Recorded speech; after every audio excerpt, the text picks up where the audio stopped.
prohíben tanto el hacerlas como el inclinarse ante ellas y rendirles culto. María es proclamada como mediadora de toda gracia, a pesar de que el Nuevo Testamento enseña que solamente hay un mediador entre Dios y los hombres, Jesucristo hombre. Y al pueblo se le enseña que tiene que hacer obras para salvarse, aunque las Escrituras dicen claramente que la salvación es por la gracia, por la fe, y eso no de vosotros, es don de Dios. Muchos católicos modernos han escogido ignorar ciertas doctrinas de la Iglesia romana porque las consideran desfasadas, pasadas de moda. Un error bastante común que existe hoy es la idea de que el Vaticano II cambió muchos de esos dogmas. El Segundo Concilio Vaticano, que se inició en el año 1962, tenía como finalidad modernizar a la Iglesia Católica, pero modernizar en la forma exterior, en la forma simplemente en la presentación, diríamos, pero no en el fondo. Varias veces la Iglesia Católica ha hecho hincapié, ¿no? Y Ecclesia semper idem. La Iglesia siempre es la misma, siempre es igual y no puede cambiar. ¿A qué es debida esta apostasía de la Iglesia Católica del cristianismo bíblico? Es porque ella eleva la tradición y las enseñanzas de la Iglesia no solo al nivel de las Escrituras, sino también por encima de ellas. El Nuevo Testamento describe al cristianismo como la fe que fue una vez dada por medio de Cristo y sus apóstoles. Pero el catolicismo ha seguido añadiendo nuevas doctrinas a la fe católica romana, tomándolas de las tradiciones de los hombres. La creencia de que la naturaleza del pan cambia en la misa no fue añadida como dogma hasta el Concilio de Letrán en 1215, cuando por primera vez la Iglesia romana oficializó la teoría de la transubstanciación. El purgatorio fue declarado dogma en 1274, la Inmaculada Concepción en 1854, la infalibilidad papal en 1870, la Asunción de María en 1950. El Concilio Vaticano II dejó claro que la Iglesia Católica seguirá basándose en la tradición. La Iglesia no deriva solamente de la Sagrada Escritura su certeza acerca de todas las verdades reveladas. Por eso, se han de recibir y venerar ambas con un mismo espíritu de piedad. Uno de los profesores en el pizarrón estaba escribiendo todos los años en los que habían sido establecidos los diferentes dogmas de la Iglesia.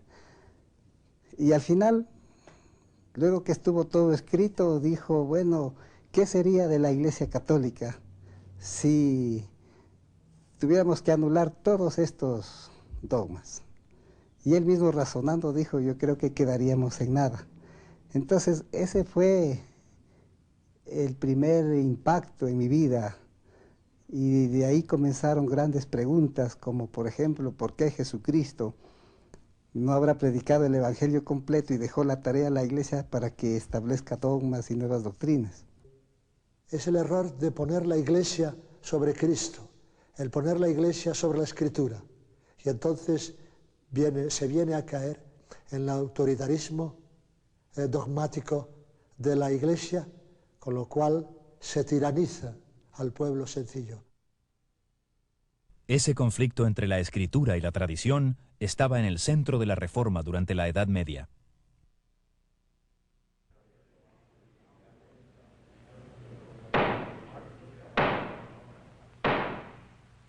Doctor Lutero, ayer usted confesó que estos escritos son suyos. Díganos ahora, si usted persiste en lo que ha escrito aquí, o si está preparado para retractarse de esos escritos y las creencias en ellos contenidas. Pido perdón si soy aliado falto en cuanto a los modales que convienen en estas cortes. Pero ustedes me piden que me retraiga de estos escritos. ¿Críticos protestantes? No exactamente. Los líderes de la Reforma eran todos sacerdotes y teólogos católicos. El teólogo católico John Wycliffe fue uno de los primeros. Sus problemas comenzaron cuando empezó a enseñar que la Biblia es la única fuente de verdad. Roma lo silenció, y 44 años después de su muerte, exhumaron y quemaron sus huesos por su apartamiento de la autoridad de Roma. En 1415, el sacerdote y teólogo católico de la Universidad de Praga, John Hus, fue quemado en la pira. ¿Cuál fue su crimen? También había hecho de las Sagradas Escrituras su única regla en cuestiones de fe. Después de 16 años como sacerdote, Ulrico Zwinglio rompió con la Iglesia Católica cuando ya no pudo poner la tradición al mismo nivel que las Sagradas Escrituras. Juan Calvino estaba estudiando para el sacerdocio cuando experimentó la conversión espiritual. Dejó la Iglesia poco después. Martín Lutero era sacerdote y profesor de teología en la Universidad Católica de Wittenberg. Objetó a que los representantes del Papa vendiesen perdones para evitar el purgatorio, a fin de financiar la construcción de la Basílica de San Pedro. Lutero redactó una lista de 95 razones por las que esto era un error, y la clavó en la puerta de la iglesia en Wittenberg. Los escritos de Lutero ayudaron a formar los 3 principios rectores del llamamiento a la Reforma del siglo XVI.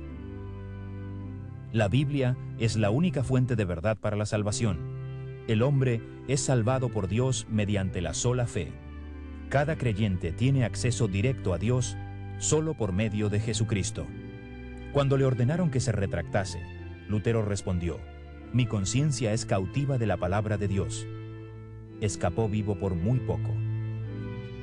Estos hombres fueron todos católicos leales, cuyos intentos de reformar su iglesia y devolverla al cristianismo bíblico se vieron enfrentados a una vigorosa oposición de parte de sus superiores.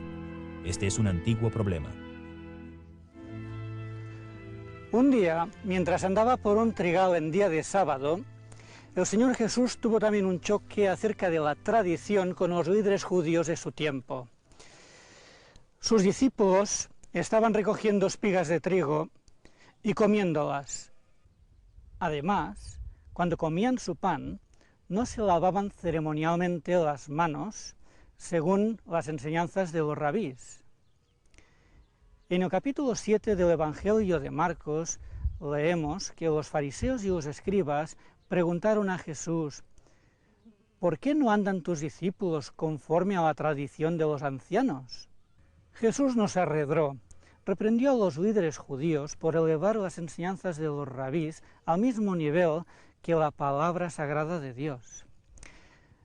Los acusó de enseñar por doctrinas preceptos de hombres. No podía obedecer la tradición de los ancianos sin desobedecer la palabra de Dios. Prefirió obedecer a Dios antes que a los hombres.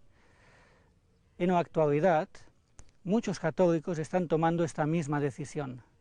Yo abandoné la Iglesia Católica cuando me di cuenta de que no seguía las enseñanzas que hay en el Nuevo Testamento. Hay una gran carga en mi corazón por todas las personas católicas y especialmente por las religiosas, porque yo sé que mucha gente dentro del catolicismo busca sinceramente al Señor Jesucristo, busca sinceramente adorar al Padre y vivir una vida en el Espíritu, pero no lo logra por la idolatría. Después que yo encontré a Cristo, yo tuve que dejar la Iglesia Católica absolutamente por razones doctrinales. No tenía ninguna otra razón, porque les amo, he vivido, he nacido en la Iglesia Católica y todo, pero mi vida